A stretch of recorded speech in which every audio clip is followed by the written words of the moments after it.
For an external authentication source, LDAP is another, perhaps less popular option than Active Directory.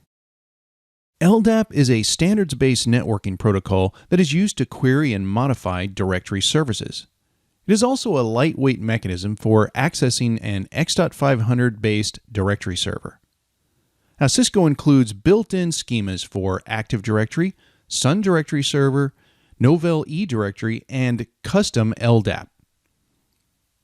LDAP only supports plain password authentication, which is less secure than most methods available with Active Directory.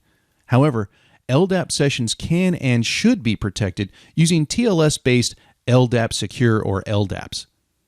Okay, that's LDAP. Let's talk about external Radius servers.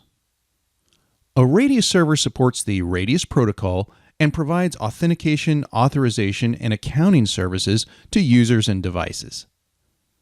Cisco ISE itself often acts as a Radius server. Now, you've seen this in all the previous examples where the Radius server was Cisco ISE, but Cisco ISE can also offload this responsibility to an external identity source. The Radius protocol is used to communicate with a Radius server. Cisco ISE supports any standards-compliant Radius server, including RSA, Secure ID, and SafeWord.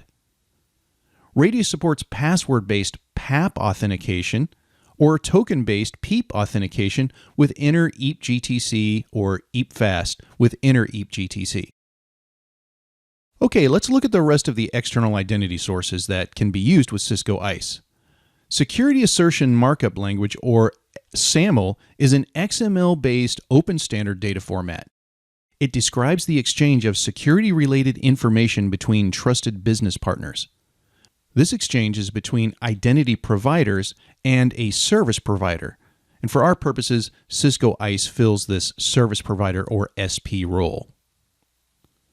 RSA Secure ID is a two-factor authentication external authentication server, which provides a unique dynamic authentication code for user authentication. Some authentication protocols use certificates in addition to or instead of password or one-time password-based authentication. For example, PEEP and EAP-TLS are common authentication methods that rely on certificates. Now, Cisco can also use an Open Database Connectivity or ODBC compliant database to authenticate users and endpoints. Now, this works for guest and sponsor authentications as well as for bring your own device or BYOD flows. Cisco ISE supports MySQL, Oracle, PostgRE SQL, Microsoft SQL Server, and Sybase. Okay, remember, Cisco ISE supports all of the external identity sources that we've discussed so far, and you can have more than one. And when you do, identity source sequences define the order in which Cisco ISE seeks user credentials. Cisco ISE always proceeds to the next store in the sequence if a user is not found. And when a match is found, Cisco ISE does not look further. It evaluates the credentials and returns the result to the user, either authentication passed or authentication failed. However, you can configure Cisco ISE behavior for situations when a certain database cannot be accessed. Maybe it's down or the network connection to it is down. For whatever reason, the database can't be accessed. So there's two available settings in this condition. They are continue to search other databases or stop processing altogether. Different scenarios may require a different setting.